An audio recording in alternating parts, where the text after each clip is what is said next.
یہ رحمت کائنات صلی اللہ علیہ وسلم کے سیرت بیان کرنے کا سیزن چل رہا ہے۔ ترتیب کے لحاظ سے آج کا جو ہمارا عنوان ہے وہ ہے شان پیغمبر صلی اللہ علیہ وسلم۔ نبی کریم صلی اللہ علیہ وسلم کی شان کیا ہے؟ نبی کریم صلی اللہ علیہ وسلم کی شان کا ذکر جو ہے تفصیل کے ساتھ اگر کوئی سمجھنا چاہتا ہے تو وہ قرآن مجید کی سورۃ الضحیٰ میں ہے، اور اس سورت کی اس سے پہلے کہ اس سورت کی کچھ تفسیر میں آپ کے سامنے عرض کروں، پہلے اس سورت کا شان نزول سمجھ لیں ہم کہ اس سورت کا شان نزول کیا ہے۔ نبی کریم صلی اللہ علیہ وسلم کے بارے میں آتا ہے کہ آپ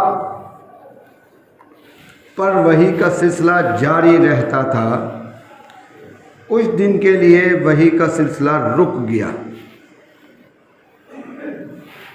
یعنی کہ حضرت جبرائیل علیہ السلام جو آتے تھے نبی رحمت کے پاس،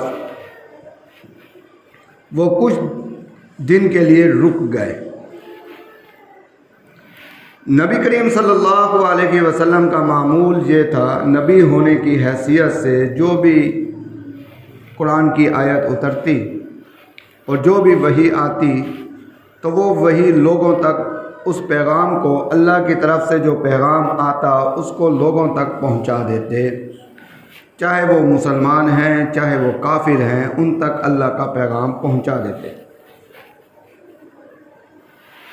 کفار جو ہیں وہ اس انتظار میں رہتے کہ نبی پر وحی آئے گی تو ہمیں کسی بات کا علم ہوگا، وہ دلچسپی رکھتے تھے، تو وہ پوچھتے رہتے تھے کہ اب کوئی وحی آئی ہے یا نہیں آئی، تو کہا جاتا کہ کچھ دنوں سے اب وحی نہیں آ رہی، تو کفار یہ کہتے، یہ نبی کریم صلی اللہ علیہ وسلم کو طعنہ دیتے کہ کہیں ایسا تو نہیں جس رب کا آپ ذکر کرتے ہیں اس رب نے آپ کو چھوڑ دیا ہو۔ یہاں تک کہ ایک مرتبہ نبی رحمت صلی اللہ علیہ وسلم دار ارقم میں تشریف فرما تھے، ابو لہب کی بیوی ام جمیل وہ وہاں سے گزری اور اس نے یہ الفاظ کہے کہ نعوذ باللہ من ذالک، جو شیطان تمہاری طرف وحی بھیجتا تھا اس شیطان نے بھی تمہیں چھوڑ دیا ہے، کہ جو اللہ تیری طرف وحی بھیجتا تھا وہ اللہ بھی تو اس سے روٹھ گیا ہے، تو اللہ کو نعوذ باللہ من ذالک اس نے شیطان کہا۔ اور یہ بات یاد رکھیں، جس طریقے سے خدا کو اپنے نبی سے محبت ہوتی ہے اسی طریقے سے نبی کو اپنے خدا سے محبت ہوتی ہے۔ آپ تاریخ کا مطالعہ کریں، نبی کو لوگوں نے کچھ بھی کہا، برا بھلا کہا، نبی کو غصہ نہیں آیا۔ جب نبی کے سامنے نبی کے خدا کی برائی کی گئی تو نبی کو غصہ آیا، نبی کے دل پر بات لگی، اور اسی طریقے سے نبی کے آنے سے پہلے بھی اور بڑے عرصے سے اللہ کے ساتھ شرک کیا جاتا تھا، مگر اللہ نے غصہ نہیں فرمایا، کسی قوم پر عذاب نازل نہیں فرمایا۔ اس وقت عذاب نازل فرمایا جب اس قوم نے نبی کی بے ادبی کی اور گستاخی کی، اللہ نے پھر عذاب نازل فرمایا۔ تو جب یہ بات ام جمیل نے کہی تو کہا جاتا ہے کہ نبی کے دل پر لگی،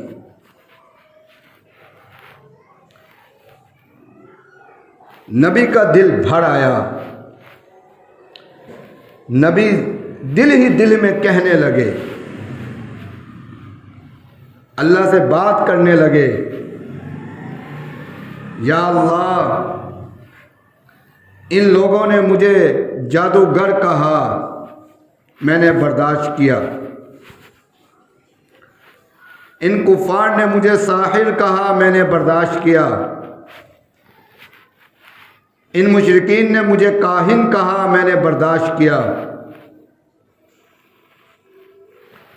انہوں نے مجھے مجنون کہا، میں نے برداشت کیا، انہوں نے مجھے دیوانہ کہا، میں نے برداشت کیا، یا اللہ آج انہوں نے جو مجھے طعنہ دیا ہے تیرے نام کے ساتھ وہ مجھ سے برداشت نہیں ہوا۔ نبی قبلے کی طرف نبی کا رخ تھا اور نبی کی نگاہیں جو ہیں وہ آسمان کی طرف تھی۔ پھر اسی وقت حضرت جبرائیل علیہ السلام نبی کی تسلی کے لیے، حوصلہ افزائی کے لیے اللہ کی طرف سے یہ پیغام سورۃ الضحیٰ کی شکل میں لے کر آئے، اور اس چھوٹی سی صورت میں اللہ تبارک و تعالی نے نبی کی شان کو بیان فرمایا۔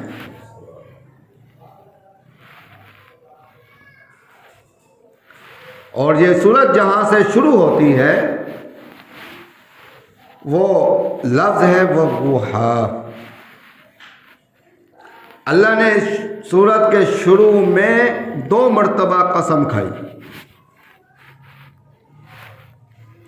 حالانکہ اللہ کو قسم کی ضرورت نہیں ہے، مگر اللہ نے قسم کھائی تو مفسرین فرماتے ہیں جس جگہ پر اللہ قسم کھاتے ہیں اس بات کو پکا کرنے کے لیے، بتانے کے لیے کہ اس بات کی کتنی اہمیت ہے، اس بات کی کتنی فضیلت ہے۔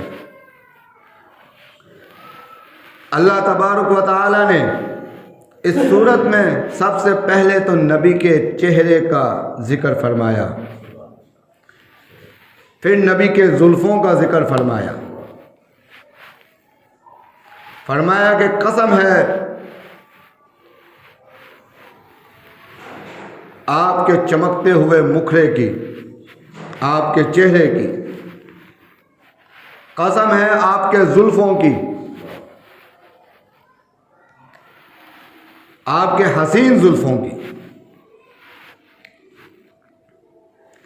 اور اس پر علماء لکھتے ہیں کہ اللہ یہ فرمانا چاہتے ہیں، اللہ نبی کے حسین چہرے کا ذکر اور قسم کھا رہے ہیں کہ اس وجہ سے کھا رہے ہیں، یہ بتلانا چاہتے ہیں کیا اتنا حسین چہرہ بھی کبھی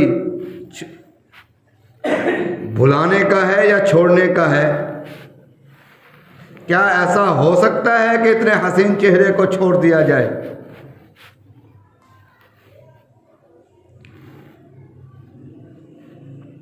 اور اللہ بتا رہے ہیں کہ واللیل اذا سجا، کیا اتنے حسین زلفوں کو چھوڑا جا سکتا ہے؟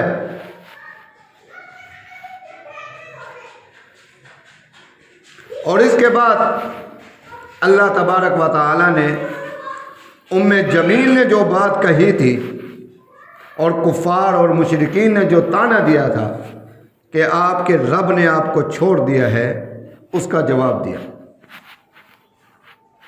فرمایا کہ ما ودعک ربک وما قلا، نہ ہی آپ کے رب نے آپ کو چھوڑا ہے، نہ ہی آپ کے رب نے آپ سے منہ پھیرا ہے، منہ موڑا ہے، نہ آپ کو چھوڑا ہے نہ آپ سے منہ موڑا ہے۔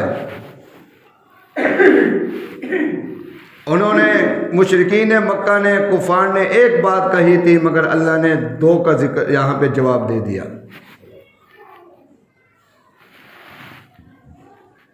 اور دونوں کا جواب اس وجہ سے دیا کہ دنیا میں جب آدمی کسی سے جدا ہوتا ہے تو 2 وجہ سے جدا ہوتا ہے۔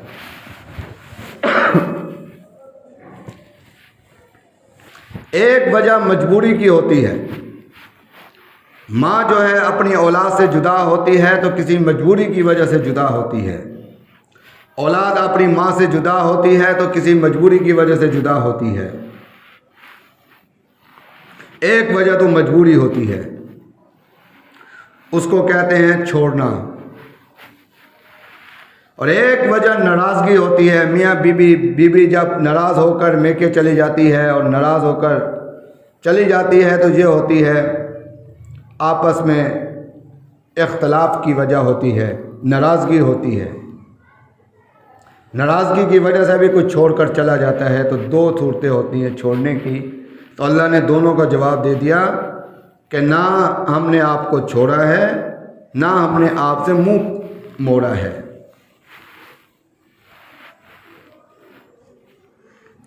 اور پھر اللہ تبارک و تعالی جہاں تک، اگر اللہ یہاں تک بات فرما دیتے تو بات مکمل تھی، جواب آ چکا تھا، مگر اللہ نے آگے بھی فرمایا کہ وَلَلْآخِرَةُ خَيْرٌ لَكَ مِنَ الْأُولَىٰ۔ اللہ نے فرمایا کہ اے نبی کریم صلی اللہ علیہ وسلم، آپ کا ہر زندگی کا آنے والا دن پچھلے دن سے بہتر ہوگا۔ اللہ نے پھر تسلی دی، فرمایا کہ آپ دیکھیں گے نہ ہم نے آپ کو چھوڑا ہے، نہ ہم نے آپ سے منہ موڑا ہے، اور آپ دیکھیں گے آپ کے آنے والا دن پچھلے دن سے بہتر ہوگا۔ اور کیسے بہتر ہوگا؟ نبی کریم صلی اللہ علیہ وسلم جب عالم ارواح میں تھے تو آپ بہتر تھے، جب آپ اماں آمنہ کے پیٹ میں آئے تو آپ کا اماں آمنہ کے پیٹ میں آنا عالم ارواح سے بہتر تھا۔ اسی طریقے سے جب آپ بی بی آمنہ کے پیٹ سے دنیا میں تشریف لائے تو آپ کا بی بی آمنہ کے پیٹ سے باہر آنا، دنیا میں آنا بی بی آمنہ کے پیٹ سے بہتر تھا۔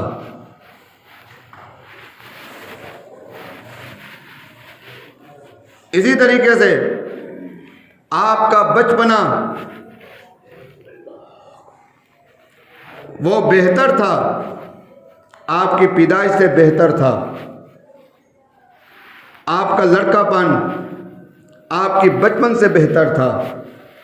آپ کے شادی کا ہونا آپ بغیر شادی سے بہتر تھا۔ اسی طریقے سے آپ کو نبوت کا ملنا نبوت کے نہ ملنے سے بہتر تھا، اور آپ کا مشرکین مکہ کو تبلیغ کرنا یہ بہتر تھا۔ پھر دیکھیں بہتری کی طرف گئے، مشرکین مکہ نے آپ کو اذیت دی، اللہ کے احکامات آپ پر آتے رہے، آپ کا ان احکامات پر عمل کرنا اس سے بہتر تھا۔ پھر اللہ نے آپ کو اور بہتر کیا، اسی مکی زندگی میں اللہ نے مشرکین مکہ کی موجودگی میں، مخالفین کے شہر میں اللہ نے آپ کو معراج پر تشریف اللہ لے گیا۔ اللہ تبارک و تعالی وہ معراج پر لے جانا وہ پہلے سے بہتر تھا۔ اسی طریقے سے آپ جب مکہ مکرمہ سے مدینہ منورہ کی طرف گئے، مشکلات زیادہ تھی، مگر مدینہ منورہ آپ کے مکہ مکرمہ سے بہتر تھا۔ اسی طریقے سے بدر کا میدان شروع ہوا، 313 ساتھی تھے، پہلے لڑنے کے قابل نہیں تھے، مگر بدر کے اندر کفار کے ساتھ مقابلہ کرنا وہ پہلی زندگی سے بہتر تھا، کیونکہ اس قابل ہو گئے تھے کہ مقابلہ کر سکتے تھے کفار کے ساتھ۔ اور اسی طریقے سے غزوہ بدر کے بعد غزوہ احد ہوا۔ غزوہ بدر کے اندر نبی کے ساتھ 313 ساتھی تھے، مگر غزوہ احد کے اندر اخلاص والے ساتھی 700 تھے۔ تو اسی طریقے سے غزوہ احد کا غزوہ بدر سے بہتر تھا۔ اور ایک اسی طریقے سے نبی کریم صلی اللہ علیہ وسلم حدیبیہ پر تشریف لے گئے. اس وقت وہ صلح حدیبیہ غزوہ احد سے بہتر تھا، کیونکہ غزوہ احد میں 700 ساتھی تھے اور صلح حدیبیہ کے وقت 1400 ساتھی تھے. اسی طریقے سے غزوہ تبوک تمام محاذوں سے بہتر تھا کہ پہلے کم تھے مگر غزوہ تبوک میں ہزاروں کی تعداد تھی، نبی کے ساتھیوں میں ہزاروں کی تعداد تھی. اور اسی طریقے سے حجۃ الوداع کے موقع پر، وہ دن حجۃ الوداع کا دن آپ کے گزرے ہوئے تمام دنوں سے بہتر تھا، کیونکہ اس وقت آپ کے ساتھ آپ کے سامنے 1,24,000 یا 44,000 صحابہ کرام رضوان اللہ علیہم اجمعین موجود تھے. تو اللہ نے جو فرمایا کہ وَلَلْآخِرَةُ خَيْرٌ لَكَ مِنَ الْأُولَىٰ، اے میرے نبی آپ پریشان نہ ہوں، آپ کا ہر آنے والا دن پچھلے دن سے بہتر ہوگا، آپ کی عظمت بھی بڑھے گی، آپ کی خوشیاں بھی بڑھیں گی. نبی کی عظمتیں بھی بڑھی اور نبی کی خوشیاں بھی بڑھی. اور اسی طریقے سے یہ سلسلہ ختم نہیں ہوا بلکہ یہ آگے چل رہا ہے. اور نبی کا قبر کے اندر، مزار کے اندر چلا جانا یہ بہتر ہے. اور اسی طریقے سے قیامت والے دن نبی کا کھڑا ہونا مقام محمود پر، جس کا اللہ نے ان سے وعدہ کیا ہے کہ ہمارے نبی کو مقام محمود پر کھڑا کریں گے اور عزت ملے گی. اور اس وقت عزت ملے گی، سب کہنے والے اعتراف کریں گے کہ اگر کسی کو جہاں پر عزت ہے، اگر کسی کی عزت ہے تو وہ نبی کی ہے، آخری نبی کی ہے. سارے اقرار کریں گے تو وہ بہتر ہوگا گزرے ہوئے دن سے. اسی طریقے سے جب نبی اپنی امت کی شفاعت فرمائیں گے، تمام انبیاء کرام علیہ السلام پریشان ہوں گے، تمام امتیں پریشان ہوں گی. نبی جب شفاعت فرمائیں گے تو وہ گزرے ہوئے دنوں سے بہتر ہوگا. اور اسی طریقے سے نبی اپنی امت کو جب پل صراط سے گزاریں گے تو وہ دن بہتر ہوگا، گزرے ہوئے لمحات سے بہتر ہوگا. اسی طریقے سے جب نبی اپنی امت کے ساتھ جنت میں داخل ہو جائیں گے تو ساری زندگی جو پیچھے گزر چکی ہے اس سے وہ بہتر ہوگا. یعنی بہتر ہونا جاری ہے. تو اللہ فرما رہے ہیں کہ وَلَلْآخِرَةُ خَيْرٌ لَكَ مِنَ الْأُولَىٰ، اے نبی آپ پریشان نہ ہو، آپ کا آنے والا دن گزرے ہوئے دن سے بہتر ہوگا. اور یہ بہتری چلتی رہے گی جب تک کہ ہم جنت میں داخل نہیں ہو جائیں گے. اسی طریقے سے پھر اللہ نے اور تسلی دی نبی کو، فرمایا کہ وَلَسَوْفَ يُعْطِيكَ رَبُّكَ فَتَرْضَىٰ. اللہ نے فرمایا کہ ہم آپ کو اتنا دیں گے، اتنا دیں گے کہ آپ ہم سے خوش ہو جائیں گے.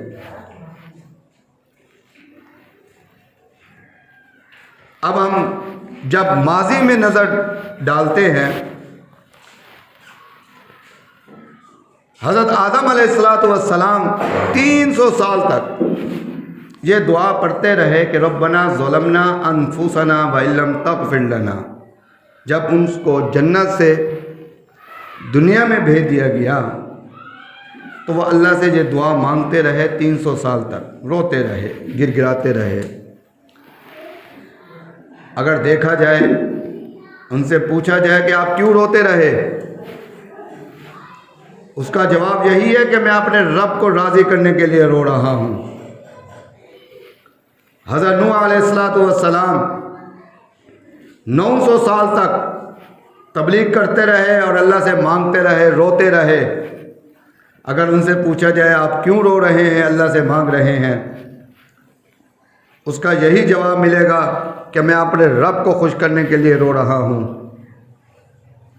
اسی طریقے سے حضرت یوسف علیہ السلام جو انہوں نے قید اور مشقت برداشت کی، جیل میں جانا برداشت کیا، اگر ان سے پوچھا جائے آپ نے کیوں یہ برداشت کیا، ان کا بھی یہی جواب ہوگا میں اپنے رب کو راضی کرنے کے لیے میں نے یہ سب کچھ برداشت کیا۔ حضرت یونس علیہ السلام جب مچھلی کے پیٹ میں چلے گئے اور مچھلی کے پیٹ کے اندر لا الہ الا انت سبحانک انی کنت من الظالمین پڑھتے رہے، اگر ان سے پوچھا جائے کہ آپ مچھلی کے پیٹ میں چلے گئے تو آپ یہی دعا پڑھتے رہے، اللہ کو پکارتے رہے، تو کیا مقصد تھا آپ کا، تو ان سے بھی یہی جواب ملے گا کہ میں اپنے رب کو راضی کرنے کے لیے کرتا رہا۔ تو اسی طریقے سے حضرت ابراہیم علیہ السلام نے آگ میں چھلانگ لگا دی، آگ میں ان کو ڈالا گیا، وہ خوشی خوشی آگ میں جانے کے لیے تیار ہو گئے، اور اسی طریقے سے انہوں نے اپنے بیوی بچوں کو ایک جنگل میں چھوڑ کر آ گئے، اسی طریقے سے اپنے بیٹے کو قربان کرنے کے لیے تیار ہو گئے۔ اگر ان سے پوچھا جائے کہ آپ اتنی قربانی دینے کے لیے کیوں تیار تھے، ان کا جواب بھی یہی ہوگا کہ میں اپنے رب کو راضی کرنے کے لیے یہ میں سب کچھ کر رہا تھا۔ تو یہ سارے باتیں جتنے بھی انبیاء گزرے ہیں وہ کوشش کرتے تھے کہ ہم نے رب کو راضی کرنا ہے۔ جب نبی کی باری آئی، ہمارے آخری نبی کی باری آئی، تو رب کہہ رہا ہے کہ میں آپ کو اتنا دوں گا آپ مجھ سے راضی ہو جائیں گے، اور اللہ نے ان کو دیا، اللہ نے ان کو دیا، انہوں نے کچھ بھی مانگا، انہوں نے خواہش ظاہر کی کہ چاند کے 2 ٹکڑے ہو جائیں، تو اللہ نے یہ معجزہ ان کو دیا، آپ نے انگلی اٹھائی اور چاند کے 2 ٹکڑے ہو گئے۔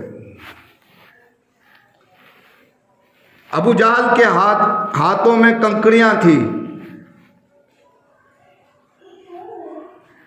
تو نبی کریم صلی اللہ علیہ وسلم نے جب انگلی اٹھائی تو ان کنکریوں نے نبی کا نعرہ لگایا،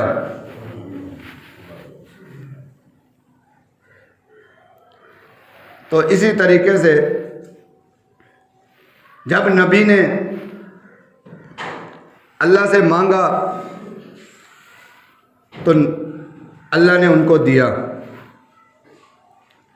نبی کعبے میں بیٹھ کر، بیت اللہ کے پاس بیٹھ کر دعا مانگ رہے ہیں کہ اللہم اعز الاسلام بعمر بن خطاب او بعمر بن حشام، اللہ نے آپ کو دیا۔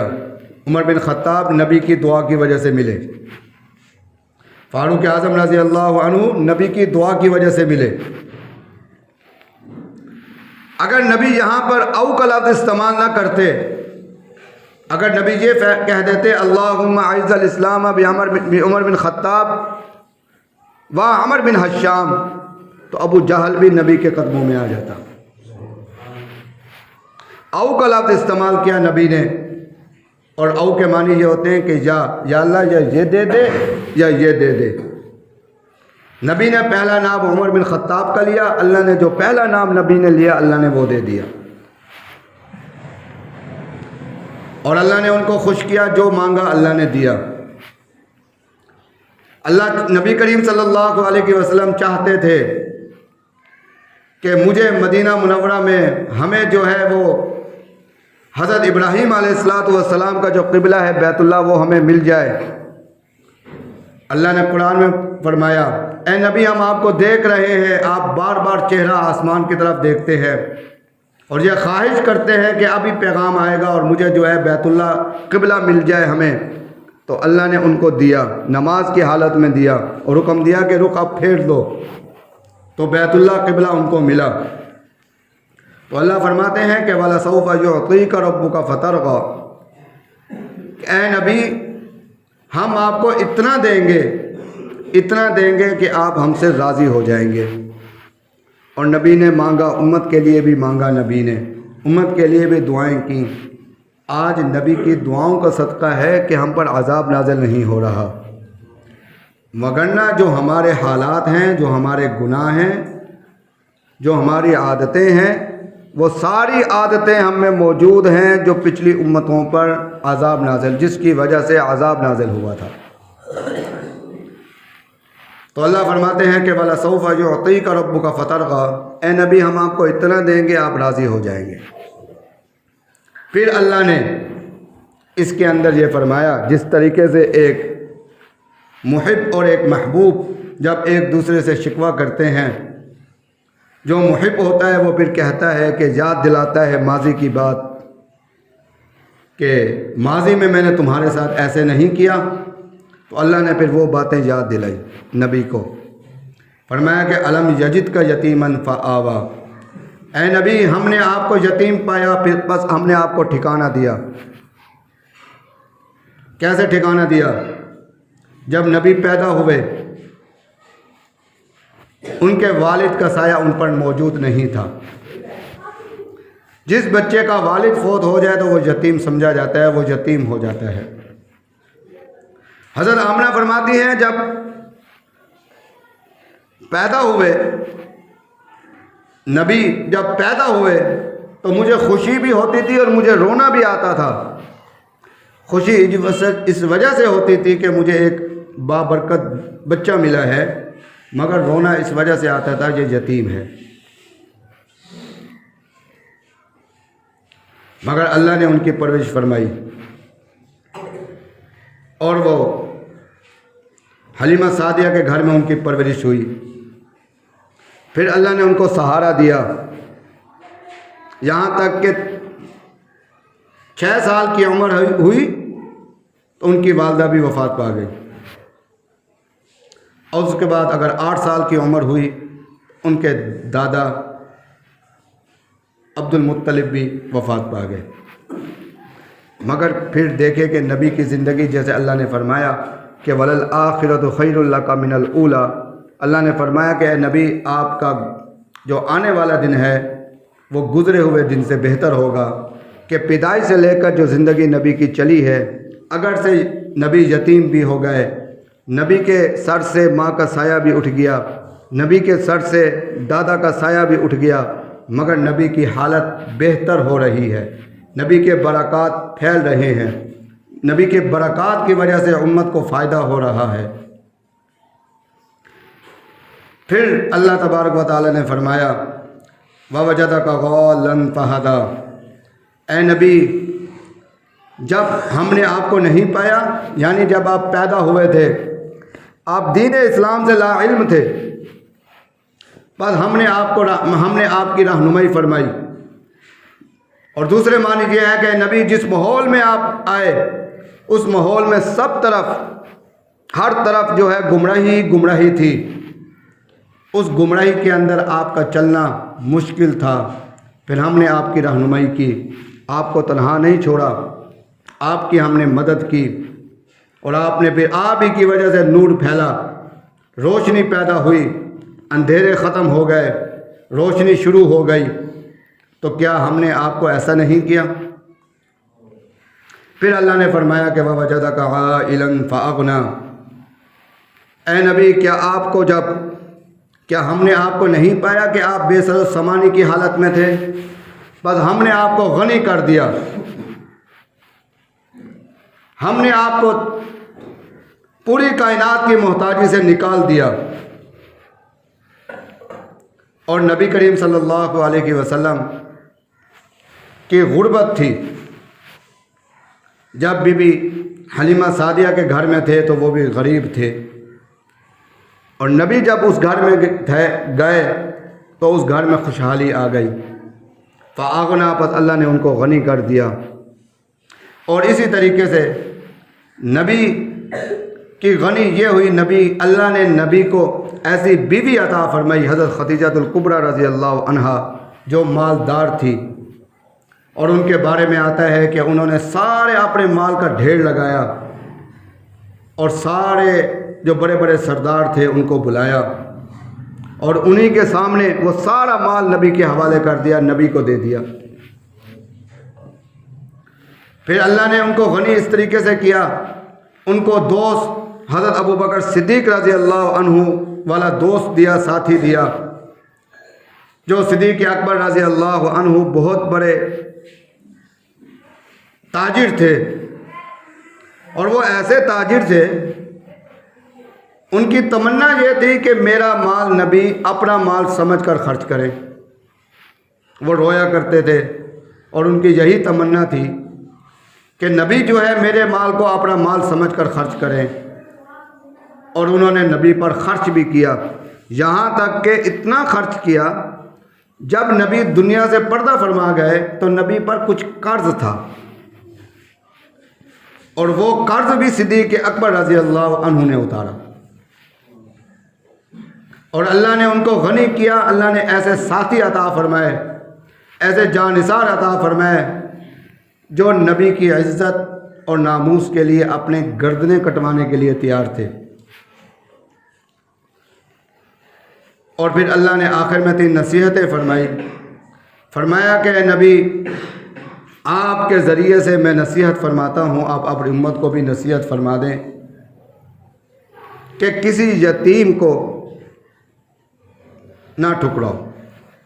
پھر نبی کریم صلی اللہ علیہ وسلم نے خود ہی فرمایا کہ جو آدمی کسی یتیم کی کفالت کرے گا، قیامت والے دن وہ میرے ساتھ ایسے ہوگا. 2 انگلیوں کا اشارہ کیا، فرمایا جیسے یہ 2 انگلی آپس میں ملی ہوئی ہیں، درمیان میں کوئی فاصلہ نہیں ہے، تو اسی طریقے سے وہ میرے ساتھ کھڑا ہوگا، قیامت والے دن میرے ساتھ ہوگا. پھر آپ نے فرمایا کہ جو یتیم کے سر پر ہاتھ پھیرے گا، جتنے بال اس کے ہاتھ کے نیچے آئیں گے، فرمایا کہ اتنے اس کے گناہ معاف ہو جائیں گے اور اس کے اجر ملیں گے. اور اس کی طریقے سے دوسری نصیحت یہ فرمائی کہ وَأَمَّا السَّائِلَ فَلَا تَنْهَرْ، فرمایا کہ سائل کو مت جھٹکو. اب سوال یہ پیدا ہوتا ہے کہ سائل جو مانگنے والا ہے کبھی وہ مستحق ہے یا نہیں ہے، تو اس کا اصول یہی ہے کہ دینا تو اس کو چاہیے جو مستحق ہو. جو مانگنے والے ہیں ان کا تو کاروبار ہے، ان کو نہیں دینا چاہیے. پہلے تصدیق کرنی چاہیے کہ آیا یہ مستحق ہے بھی یا نہیں ہے. اور کئی لوگ ایسے دیکھے ہیں جو کروڑوں کے مالک ہیں پھر بھی مانگ رہے ہیں، تو ہم ان کو دے دیتے ہیں. تو اب سائل جو ہے مانگنے والا ہے تو اس کے لیے کیا کیا جائے؟ اس کے لیے علماء نے یہ فرمایا کہ اس کو جو مانگنے والا ہو اس کو جھٹکو نہیں. اگر نہیں دیتے تو اس کو نہ دو جب تک تصدیق نہ ہو کہ یہ مستحق ہے یا نہیں ہے، تو اس کو جھٹکو نہیں. اور اسی طریقے سے جہاں پر سائل کے معنی سوال کرنے کے بھی ہوتے ہیں، علماء کے لیے بھی ہے کہ کوئی آدمی اگر سوال کرے تو اس کو جواب بھی دو، یعنی کہ اس کی رہنمائی کرو. ایسے فضول سوال نہ ہو، یعنی کہ کوئی اپنے مسئلے کا سوال پوچھنا چاہتا ہے، کوئی اپنے مسئلہ ہے اس کے ساتھ کوئی مسئلہ پوچھنا چاہتا ہے تو اس کو ہی رہنمائی کرو. اور تیسری نصیحت یہ فرمائی کہ وَأَمَّا بِنِعْمَةِ رَبِّكَ فَحَدِّثْ، کہ یہ جو آپ کو جو ہم نے نعمت دی ہے یعنی قرآن مجید، اے نبی اس کو آپ کھول کر بیان کر دیجئے تاکہ ان کو قرآن مجید کی سمجھ آ جائے. فرمایا کہ اس کو کھول کر بیان کر دیجئے تاکہ قرآن کی سمجھ آ جائے ان کو. اور یہ ساری تینوں باتیں جو نبی کو کہی گئی ہیں تو اصل میں اللہ تبارک و تعالی یہ نبی کے ذریعے ہمیں بتلانا چاہتا ہے کہ اگر تم ان تینوں پر عمل کرو گے، جس طریقے سے اللہ نے نبی کو خوش کیا ہے، جس طریقے سے اللہ نے نبی کے آنے والا دن گزرے ہوئے دن سے بہتر کیا ہے، اسی طریقے سے اللہ تبارک و تعالی تمہیں بھی خوش کرے گا. اور یہ 3 آخری نصیحتیں ہمارے لیے بڑی ضروری ہیں اور یہ بنیاد ہے، اس پر ہمیں بھی عمل کرنا چاہیے اور دوسروں کو بھی اس کی ترغیب دینی چاہیے. تو اللہ تبارک و تعالی ہم اس پر صحیح عمل کرنے کی توفیق عطا فرمائے. آمین.